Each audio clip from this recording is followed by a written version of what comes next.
Welcome to church. How you feeling today? Come on. You excited for this? Woo! Well, hey, I just want to welcome you. If you're new, my name is Tim, the lead pastor here, and it's an honor just to have you today. Can I just say this up front? I'm really excited and slightly nervous about what we're about to talk about for the next several weeks, as we're going to dive into this topic that is a really popular one, I think, not just within the church, but even outside the church, this idea of the end of the world. The end of the age. Is there going to be an apocalyptic ending to our world? I think this is a topic that fascinates people, that scares people. And so listen, be praying for me, because this is one of the more complicated matters to dive into. In fact, being really transparent and honest, I have avoided talking about this for quite some time because it is confusing at times for people. It's scary. Here's one thing I know is that all of us, probably to one degree or another, have like really strong opinions, and I have found people are really passionate about their opinions when it comes to the end times. And so I thought we're gonna lean into it. Let me tell you, like one of the things that I've noticed in culture is that whenever there are certain events that happen, it tends to trigger a new wave of panic or fear. This happened, I think, kind of recently, last fall, when Israel was attacked by Hamas. And that kind of set off into this awful war that's been going on ever since. And whenever there's like controversy and conflict in the Middle East, specifically with Israel, all of a sudden people I know that there were entire groups of people that in the church or the Christian world that started to sound the alarm. This is the end. It's here. It's near. Everything is falling together. We're getting ready for the Battle of Armageddon. It's about to take place. And it's just, and all of a sudden, like, there was a little bit of a kind of a fever pitch that was growing in how people kind of saw the current events. Did you notice that? Did you feel that? Did anybody feel that? I mean, it was, you could sense there's a stirring in this, and I've noticed that there are all kinds of other current events that people like to look and pick from, and I think kind of apply meaning to. Like, for example, I had no idea when we were getting ready to talk about the series planning for the year. This is probably about 4 months ago. I wanted to do this series, and so I just threw it on the calendar. I was looking for, okay, look, I'm already doing this. I need a window, where I have enough weeks to talk about it. I said, you know what? I'm going to stick it on after Easter. That'd be fun. Let's talk about it after Easter.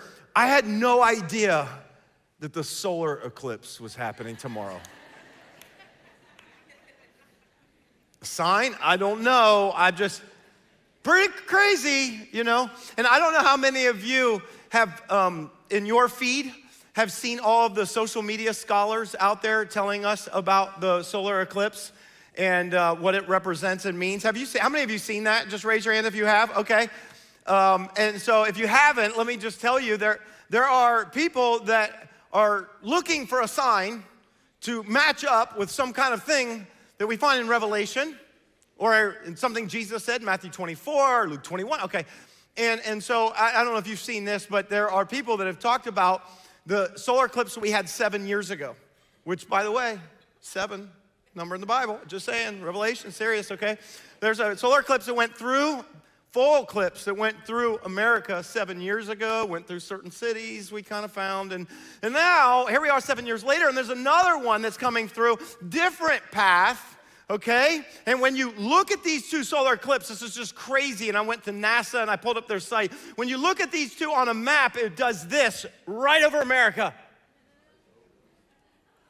which some people think means God's impending judgment on America. I look at it and think, oh, X-Church right over America. Amen. Yeah. It just depends on how you see it, I mean, there's people who are serious. People are freaking out. This is it, this solar eclipse, and there's a sign, the sun will grow dark, and all this, and it's maybe true, and maybe that's it. Now, I thought to myself, okay, if God is speaking through the solar eclipse, I thought, if this is it, and you look at these last two, and it formed this, I thought to myself, what must God have been trying to say to us not just over the last two, but all of them. And, they've been tracked by NASA since 1851 all the way up, and they're projected all the way through the rest of the century. And when I looked at all of them, I gotta be honest, this is freaking out, and I put them all together to kind of say, God, what is the message that you have for America? You put them all together and it looks like this. And I think God's really angry with America, and he got out his crayon and he went, "Arr!" Now, if some of you just got offended because you're so certain that it is a sign of impending judgment, and it could be. I'm not gonna say it's not, okay? I don't wanna, but I know, here's what I'm probably gonna say some things that are gonna confront some things that you hold to be true that it's quite possible aren't really biblical, but might be, just like your perspective or interpretation. And what I'm saying is you might get a little bit offended. I understand that. We can't talk about this without kind of challenging. I might step on your eschatological toes a little bit when it comes to this, okay? And if you get really mad, this is what I want you to know. There's a bit of a recourse you have. If you get really mad, feel free to send me an email. Okay, I love it when people are mad and they send in emails. I love it. So if you get mad, send in an email, but send it to, I have a personal account that really is my nickname. And so you can just send it to russ.moore@thex.church. And I'd be happy to just entertain all of your concerns and how I offended you. This is gonna be such a fun series. I can't wait. Here's the thing. There's a group of people that are always trying to find a symbol in every single thing happening. And I don't know what your experience was with church, but for me, when it comes to the book of Revelation, there's often been a lot of fear, dread, and even terror. Partially because of what I was exposed to, I think, even as a kid and growing up. I grew up around church, and so I remember we had a youth pastor that thought it would be a great idea to show all of the very impressionable teenagers some really scary movies. I'm not talking about Left Behind, those are other ones. I'm talking about before that. There were some movies that were made in the 70s and 80s that literally were just like B-rated Christian horror films. And stories about people who were just going about their day, and they kind of went to church here and there, but they weren't really. And then the rapture happened, millions of people just disappeared, and all of a sudden God's judgment. It's called A Thief in the Night, if you want to go look it up. There's a whole series of them, scare you to death. And some of you are shaking your head, you're like, oh, I remember it. And you missed the rapture train, and that's bad news, but then you're like, I got to get serious now. But then if you don't get the mark of the beast, then they were going to bring you out, and they basically had guillotines. They would chop everybody's heads off if you don't, like, I'm like, 17 years old, dear Lord, forgive me. Forgive me of every sin I've ever done. Dear Lord, forgive me, forgive me. 5 minutes later, dear Lord, forgive me. Dear Lord, forgive me. I didn't sleep for 3 days. And it brought fear. And at the same time, there's well-known pastors and preachers getting out their big charts and charting the whole thing out, talking about the blood moons and everything that's gonna happen. It just brings more and more fear. And here's what I wanna caution us. Be careful that we haven't kind of developed our, I know it's a term we don't use a lot, theology about the end through all kinds of cultural expressions rather than a scriptural understanding. Because there's some good books, Left Behind. Can I remind you, they're fiction. They're fiction. Movies, they're fiction. They're clever, but you know how many people have gone, oh, that's what's gonna happen? And I'm saying, no, it's not. And the sad reality is some of these things have been so ingrained culturally that to think otherwise, people yell out heresy. That's heresy. And I'd say, no, we're using that term incorrectly, okay? What I want us to understand is that this is confusing, complicated waters that we're gonna walk through, some of it. And I want you to understand that there is room in it for us to see things a little bit differently and even potentially disagree with some things. That's okay. There is some room for that. And because we're not all gonna maybe interpret or understand this the same way. I had a couple that was a part of our church last year, this sweet couple, they'd been coming to our church for a few months, and they approached me one Sunday morning before I was getting ready to preach, and they ran into me and they said, Pastor, we're just wondering, we're just curious, like, are you ever planning to do like a message or a series like on the end times, on the book of Revelation, and I was like, oh, I said, I did once. By the way, the last time I did a series on this was 2012. And I don't know if you guys remembered what was happening in 2012, but the Mayans, a civilization that no longer exists, had a calendar, and the calendar ended December 21st, 2012. Everybody at that time was freaking out, panicked. That's the end of the world. So we did a series on Revelation in the month of December. I call it the last series. I said, this is the last series I'll ever preach. And yet we still scheduled and promoted our Christmas experiences after December 21st. And we showed up for them, and it was great. But they came to me, this couple, and they were like, are you ever going to preach? I'm like, honestly, I kind of avoid this subject. And they're like, oh, you do? I was like, yeah, just because it tends to create a lot of controversy and sometimes division, and it's kind of confusing, and people are very sure of what they know is going to happen. And they looked at me like, oh, no, we understand. We get it, Pastor. We totally get it. And I said, why do you guys like this? And they're like, oh, we do. We for years, we teach an entire curriculum on this in our small groups, and we just love it. And I said, that's cool. I said, I love that you love it. And but I just said, I understand in a church like ours that there are people who have a lot of different views about, say, things like tribulation, pre-trib, mid-trib, post-trib, pre-millennial, amillennial period, like all this stuff. And you have no idea what I just said, you're good, okay? You just don't need to worry about it. And like when, and is there a rapture, and is it gonna happen, and is there pre-trib, all this stuff. And so I just said, there's so many different views, and honestly, I'm okay. Man, I don't feel like kind of debating half the time. And they're like, oh, we understand totally. And but it is, I think you would agree, Pastor, it's absolutely clear through the scriptures that the rapture is gonna happen pre-trib. And I said, maybe. Yeah, just like that. I was like, maybe. I was like, maybe. But I said, I could argue from scripture that it's not. And they were like, oh, really? I was like, yeah. And so I just kind of like, and they were like, oh, okay. It was a really awkward ending. I said, oh, okay, well, I'm glad you guys like that. Maybe someday. And I walked away. They've never been back to our church since. So it's sad, but it's true. And so I realized how controversial this is for some reason. And I think, first of all, let's not take ourselves so seriously a little bit. I think sometimes, can I just say this about Christians in general? They are so crazy and serious and don't understand that sometimes we look and sound really wacky to the rest of the world. And I get that, okay? But let's just not be over the top on it. And then let me just tell you what changed for me. Because I was like, I don't really want to dive into this. And then last year, I read a book called 2084 by a guy named John Lennox. And I really love John Lennox. He's an apologist, a mathematician. And he challenged me by something he said in a video interview on it. Now, 2084, if you want to read it, it's an interesting book that kind of ties together in a strange way artificial intelligence and the end of the world. Kind of interesting. And he's a theologian and takes an interesting approach. I enjoyed the book. It was a lot. And so I'm watching this interview that he does on it, and he said something that captivated me. He said, everything that God's given us, including in the book of Revelation, it means something, and it's important. And he said, the problem is certain group of people within the church have hijacked it. And he said, I think we need to take it back from the crazies. And I thought to myself, you're right. We need to take this back from the crazy extreme people that have kind of painted some pictures that I think have caused a lot more fear than anything else. And I thought, let's take it back from the crazies.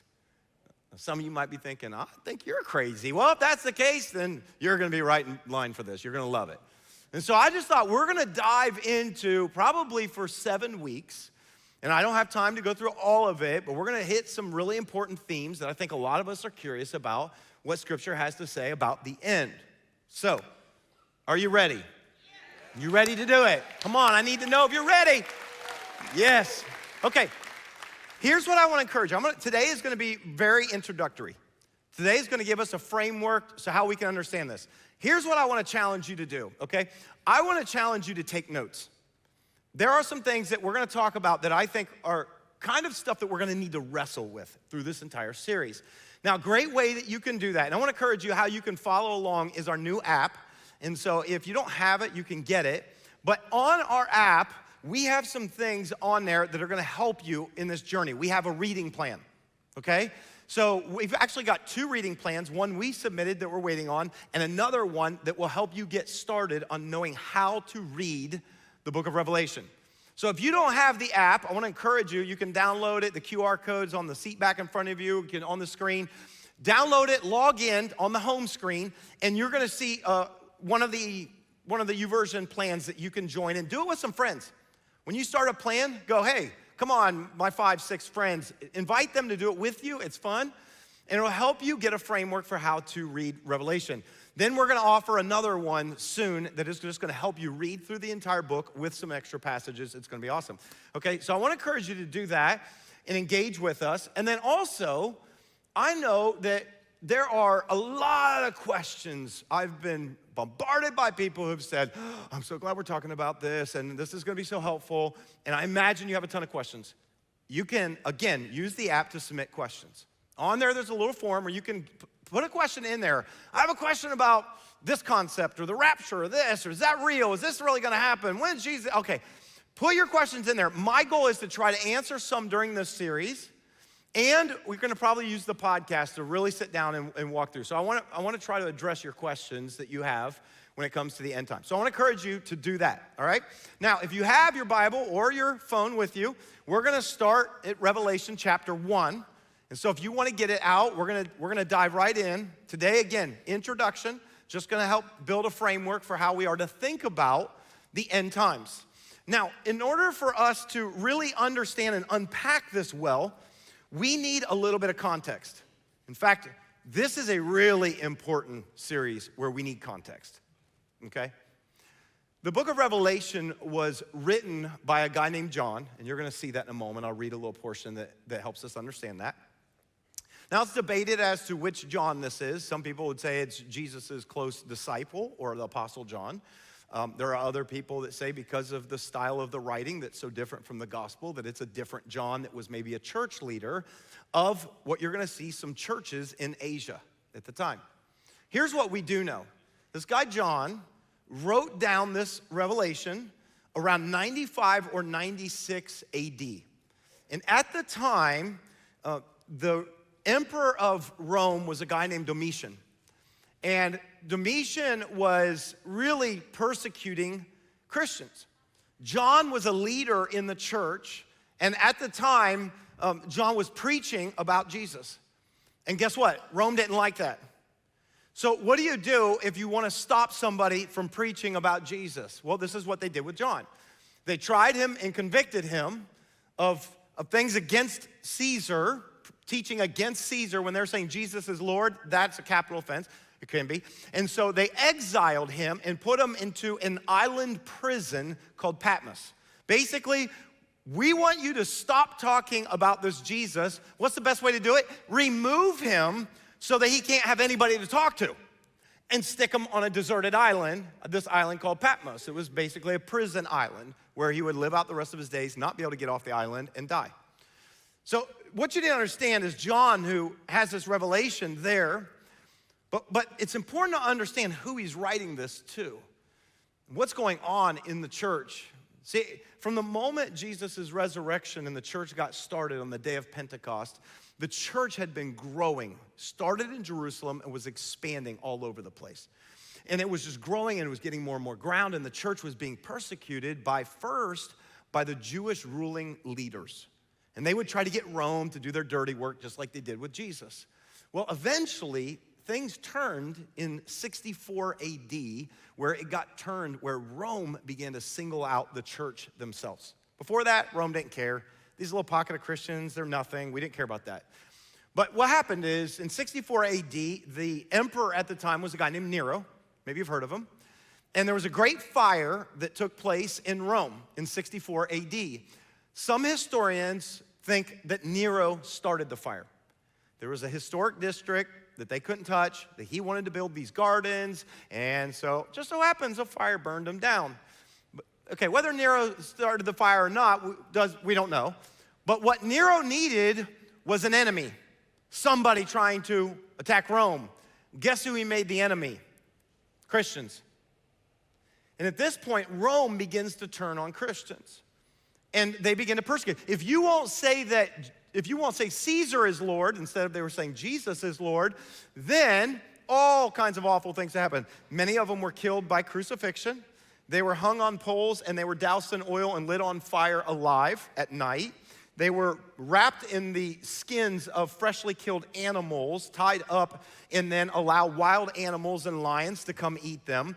Okay, this is what Nero kind of like started, this assault that continued for the next 3 decades, okay? And again, a little context of what matters later in the story, but Jewish people revolted against Rome in 66 AD. Rome sent all of its soldiers down, wiped out Jerusalem, destroyed the temple. This is kind of significant today because there's all kinds of talk about the Temple Mount. This stuff happened. 70 AD, the temple was destroyed. That was something Jesus prophesied about in Matthew 24. And ever since then, the Christians were persecuted. And so here's what you need to know. It was really hard to be a follower of Jesus back then. Always living under the threat of losing your life or family members or people being imprisoned. This is the context in which this revelation was given. And when we look at Revelation chapter 1, verse 1, and some of you go, there's book titles where they pull it from the first few words of Revelation 1. Let me talk about the title real quick. Okay, let me read Revelation 1, just the very first sentence. Here's what it says. It says, this is a what? Can you all say that word out loud? This is important. Here's where we get the title from. This is a revelation from Jesus Christ. Some translations say of Jesus Christ. It is both. Which God gave him to show his servants the events that must soon take place. Now, just a little note here. It is a revelation of Jesus and from Jesus. It is not revelations. Okay, it's just me, I get it.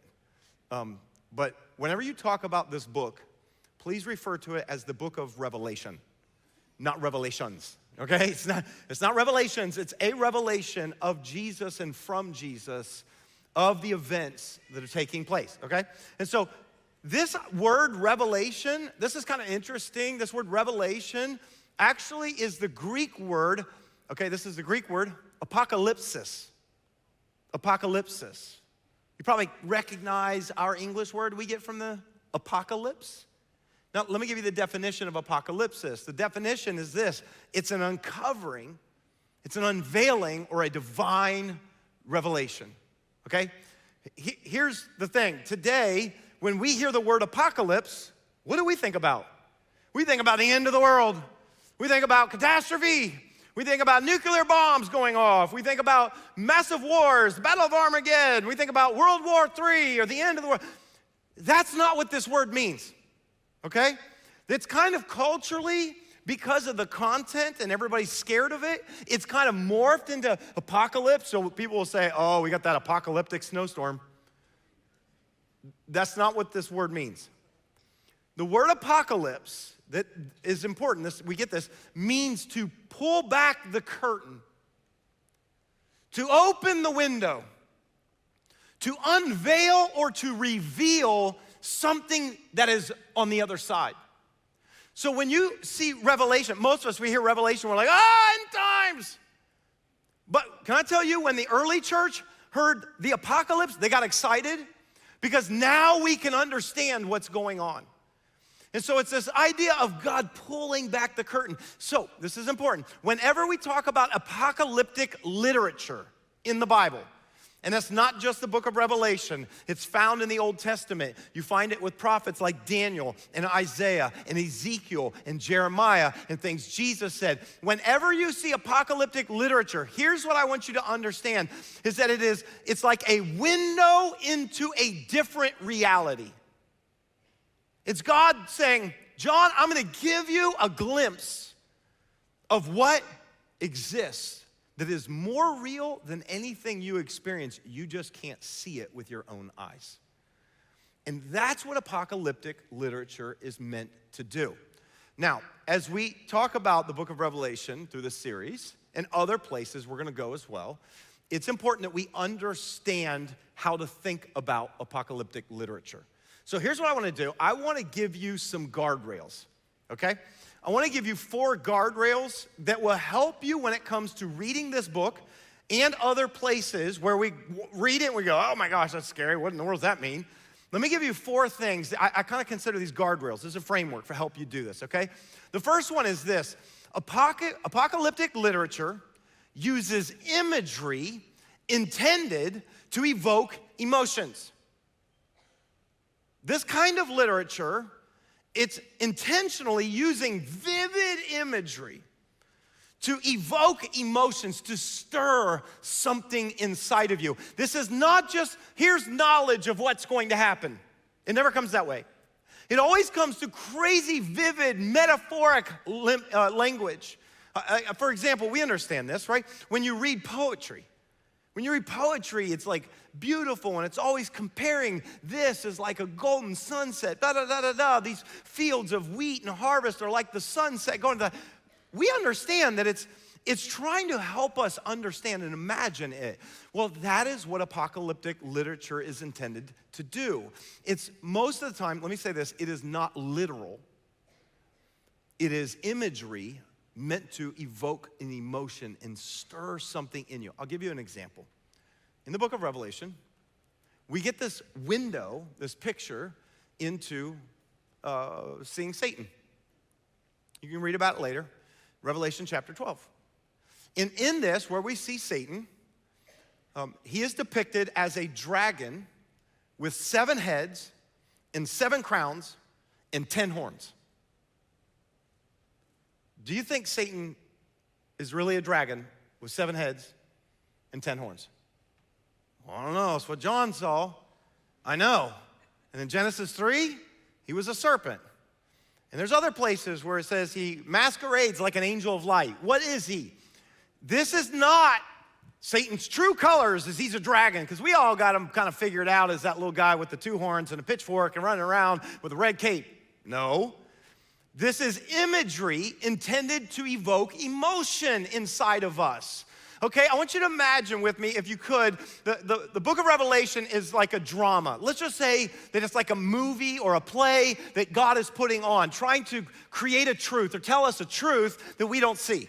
Okay, just imagine this. So God's putting on this drama, and he needs characters and people to play. I need someone to play Satan. Who wants the leading role of Satan, right? And Bill decides he wants to play the leading role of Satan. And Bill, he's a great guy. He's a white guy. He's 5'9", has a kind of scruffy beard and a little bit of a pot belly. And God says, you know, Bill, I think you can do it. Why don't you play Satan? And so Bill doesn't wear a costume. He doesn't do any of that. He just comes out on the stage and he goes, I'm Satan. How many of you are scared by Bill?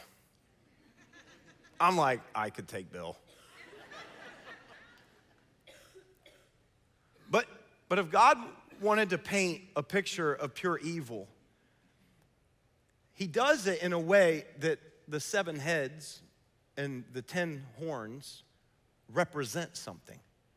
And so what I'm trying to say is that so much of what we see is not what it really is, but it's a representation, and it's intended to stir something in us. Why? Because there are things in us that the church was facing such difficulty. There were challenges, and so God wanted to stir something in them. So here's what you need to know about apocalyptic literature. It is heavy on imagery, but it's intended to stir something, and it's metaphoric. A lot of it's metaphoric, okay? So that's the first guardrail. Second one is this, that Revelation is not to be read in a linear fashion. This is gonna be real helpful for some of you. Because here's what most of us do. We apply our Western thinking to reading this book that is ancient and was written in an ancient culture to ancient people. It's different. See, we all think things chronologically in life. Time moves chronologically. And we think in those terms. And oh, by the way, we go left to right.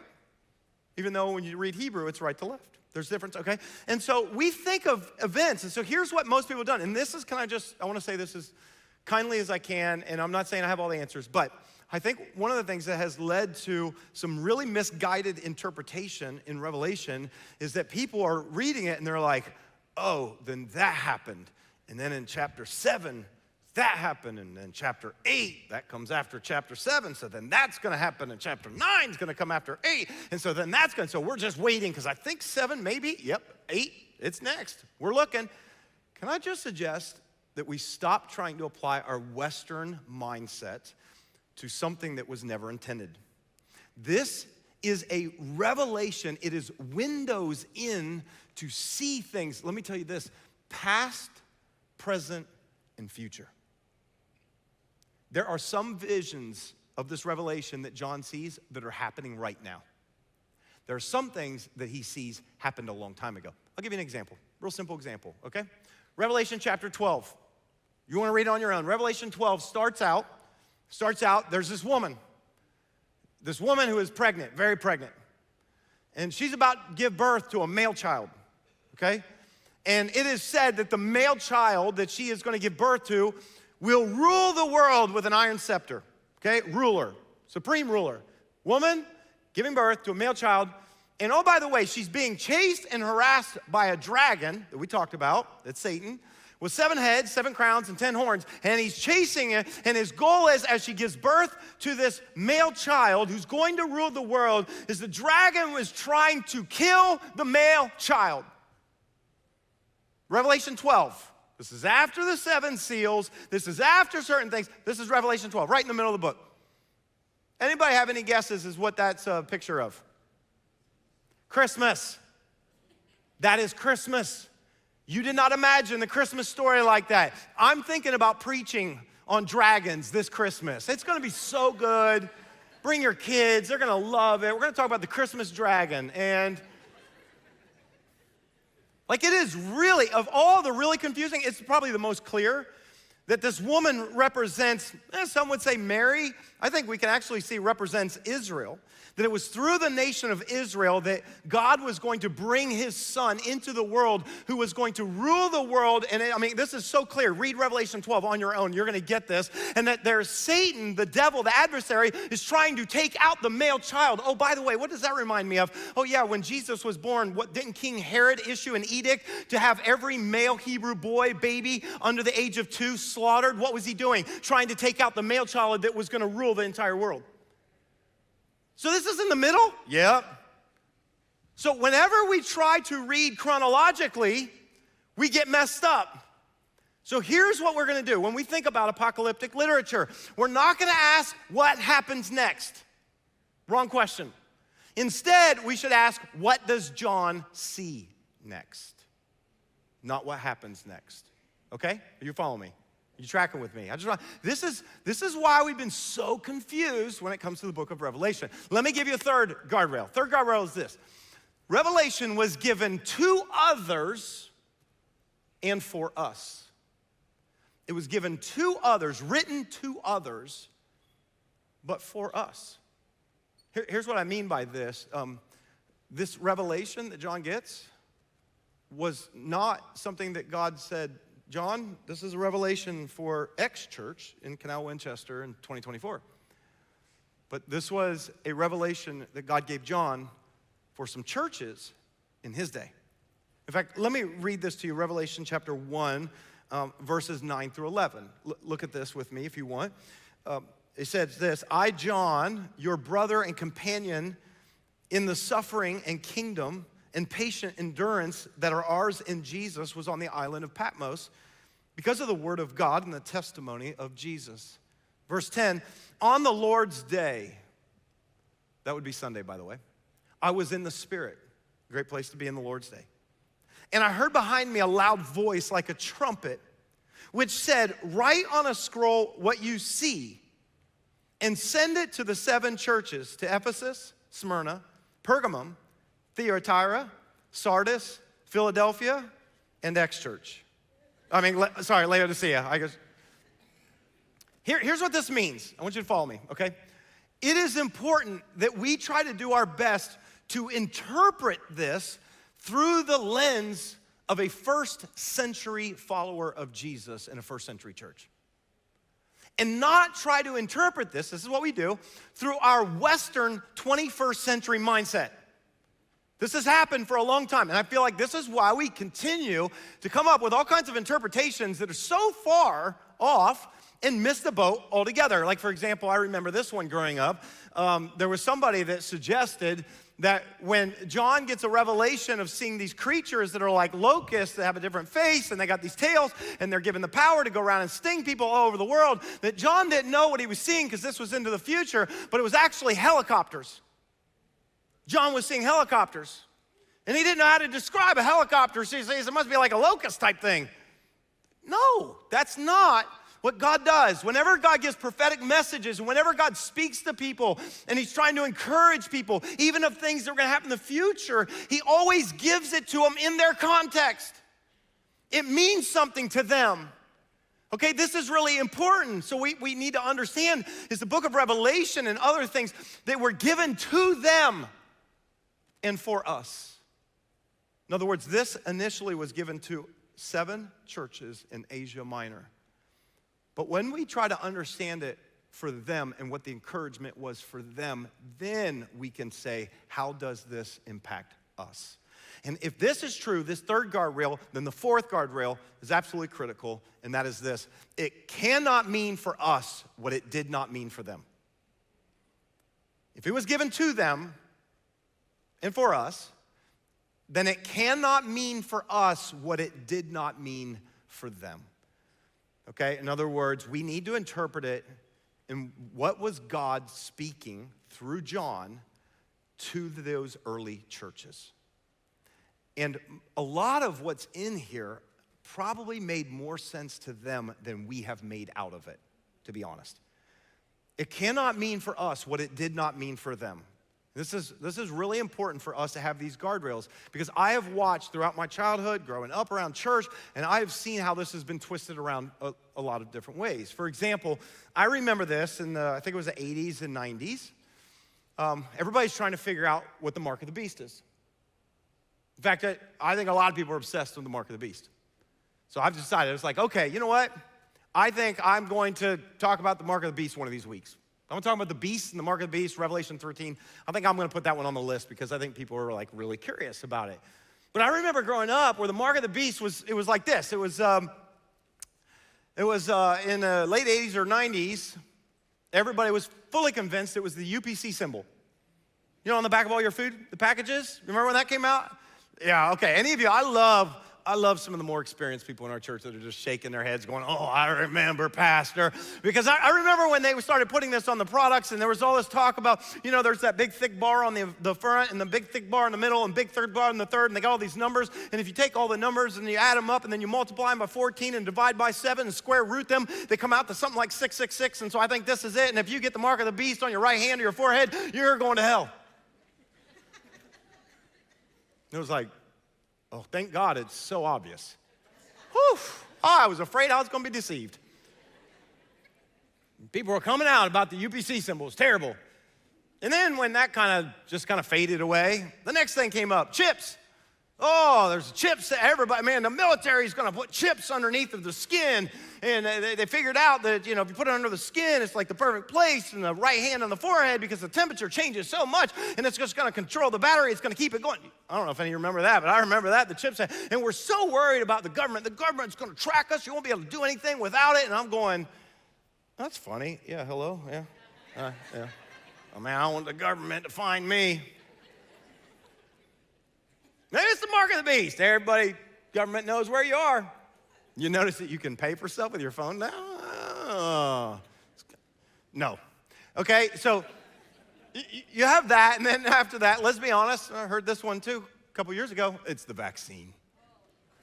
Ooh, it's the vaccine. There's a chip inside of the vaccine. Let's not talk about how small the needles are, but I don't know if that's it. Okay, can I just say, here's what we're doing. We're constantly trying to interpret something that was intended for them through our lens, and it cannot mean for us what it did not mean for them. And we'll talk about this a little bit more, but the reason why I say it's important for us to have these guardrails is because I'm not trying to like say you don't know what's gonna happen, but I wanna say this as nicely as I can. A lot of what you thought was going to happen is definitely not going to happen. And a lot of what I've thought for many years is going to happen, I think is definitely not gonna happen. And I think that this is kind of really confusing to fully understand. And here's what I want you to hear. I'm gonna do my best to try to parse through in the, I wanna say the most conservative way I can in how to interpret and read scripture. I'm gonna try to share things with you. And where there's like, some people think it's this, I'll tell you. Some people may think this, and some people may think this, and I kind of think this, and some of you may care, you may not care, I don't care. Here's what I want you to know. My goal is this, I want to do my best. I wanna do my best to try to share what I think is the best understanding interpretation we can get of Revelation. But I need you to hear this. Please hear this right now, okay? I don't have the answer key. It wasn't like God gave Pastor Tim the answer key. He knows what's gonna happen, so I don't know, okay? I'm gonna do my best, and I invite you. Here's what I wanna say. I invite you into this conversation together. And it's okay if we read it and you go, I think it's this, and I think it's that. I'm gonna be like, that's okay. We may not agree, but we can still be in community together when it comes to this, as long as we can all come together and agree on the main thing. Can we agree on the main thing? You know what I wanna tell you, I believe is the main thing when it comes to the book of Revelation? The main thing is the main character. It's the main character. And I wanna show you who the main character is of the book of Revelation, okay? And I wanna read to you, and here's what I believe. What is the main character? It's the very first thing that John saw when he had this revelation. So here's what I want you to do. I need everybody to close your eyes for a moment. Just close your eyes. You're following online, just close your eyes for just a moment. And I want to read to you what John saw. And as I read this to you, what I want you to do, because again, this is about a revelation, is I want you with your mind's eye, I want you to allow your mind to paint this image vividly in front of you. What did John see? Here's what John saw. Revelation 1, verses 12 through 16. It says, when I turned to see who was speaking to me, I saw 7 gold lampstands. And standing in the middle of the lampstands was someone like the Son of Man. He was wearing a long robe with a gold sash across his chest. His head and his hair were white like wool, as white as snow. And his eyes were like flames of fire. His feet were like polished bronze refined in a furnace, and his voice thundered like mighty ocean waves. He held 7 stars in his right hand, and a sharp 2-edged sword came out from his mouth, and his face was like the sun in all its brilliance. This is what John saw. So I wanted you to picture this. What did John see? He saw, as he looked, 7 gold lampstands. And amongst this lampstand was one that says is like the Son of Man. What is the Son of Man? By the way, that was a phrase that was used by Daniel in Daniel 7 and was Jesus' favorite phrase that he used about himself.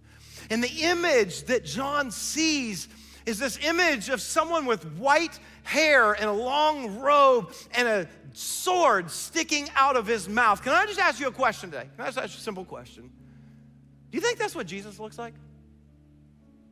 Do you think it's really what Jesus looks like? Maybe. We also see him as a lamb slain in a few chapters later. What do we see? What are we seeing? Can I just suggest to you that every single part of what was revealed to John about Jesus was imagery meant to represent and only the slightest bit of who Jesus really is. Can I just tell you that, like, for example, the robe, you know, the long robe that would go down to his feet, that's what priests wore when they went into the temple to represent God and man and to bring them together. This long robe with a sash, a golden sash around his chest, I think, may represent that Jesus is the one final high priest that represents all of us before God. And he walks in there, right, into the temple to represent us. And what do we see? His hair is white.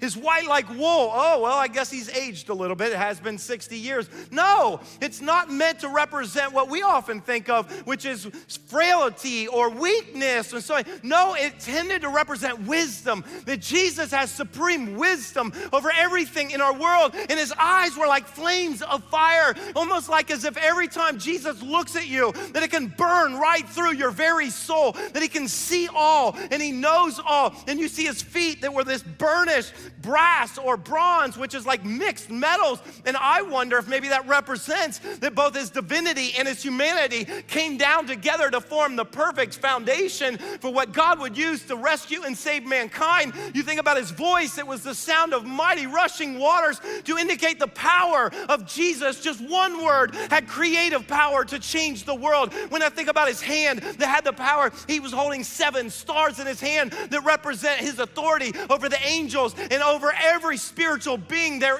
is. And out of his mouth is a sword, a double-edged sword that is able to bring truth and divide between soul and spirit, joint and marrow. It's the truth that ends up piercing our hearts. And you think about his face that radiates with the countenance and the brilliance of the glory of God. This is who Jesus is. And I wonder if God gave John this revelation of Jesus for the church because they're persecuted. And the emperor seems so big. And God's saying, the emperor is nothing compared to who Jesus is. He sees this and it scares him to death. And I love what happens. I'm gonna finish with these 2 verses. Verse 17, John said, when I saw him, I fell at his feet as if I were dead. But he laid his right hand on me and he said, don't be afraid. Can I say, if you're a follower of Jesus, I would love for you to receive those 3 words today. Don't be afraid. I love that. I am the first and the last. I am the living one. I died, but look, I'm alive forever and ever, and I hold the keys of death and the grave. I have already overcome.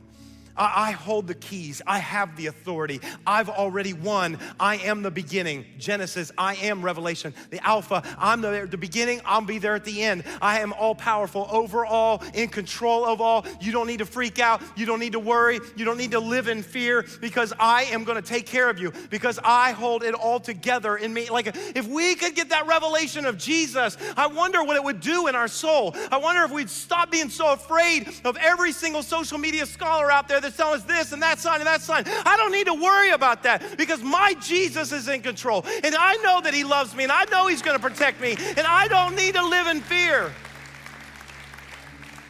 And if we got that kind of vision of Jesus, I wonder if it would change how we live. I wonder if we could live with a greater sense of urgency and purpose. Can I just say this? I don't know when Jesus is coming back. It's amazing to me how many people would literally look at the words of Jesus when he would say, I don't even know. He doesn't know, only the Father. And yet we try to predict it and we try to do this and cause panic and fear. And it's like, man, Jesus could be coming back anytime. I don't know if he'll come back in my lifetime. Do you know what is probably more probable? Is that my life is shorter than I could even imagine. And tomorrow is not guaranteed. And so I should live every day with a sense of urgency for the mission and the purpose of Jesus, knowing I don't know what tomorrow brings. Whether Jesus comes back, whether I die in a car accident, I don't know, but I wanna live every day like it matters, every day with a sense of purpose that I'm gonna live as Jesus in this world, amen? Come on, why don't you stand to your feet with me? Would you just stand up with me? As we begin this series together, I I want, if anything, just to free you as a follower of Jesus of living in fear and to get a bigger vision of who he is. That's the point of this.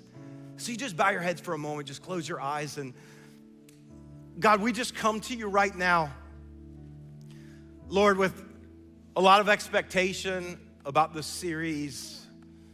Also, God, come to you right now noticing there's so many things going on in our world that maybe seem scary, God. There's wars, there's famine, there's the threat of nuclear destruction. There's so many things going on that I think that many of us, God, maybe have been living with a low-grade fever. I just pray right now, God, that you would just free us of that. I pray, God, that what would replace that is a bigger vision of who you are.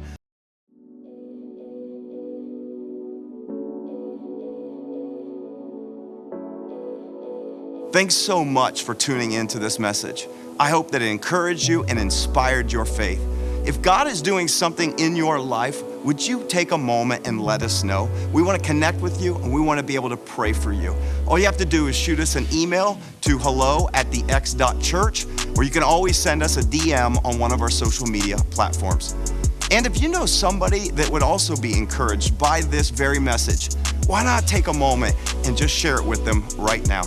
And as always, I want to say thank you to every single person who so generously financially supports this ministry so we can continue to get messages like these out to people all over the world. We believe God is building something special and you're a significant part of it. Until next time, have a great day.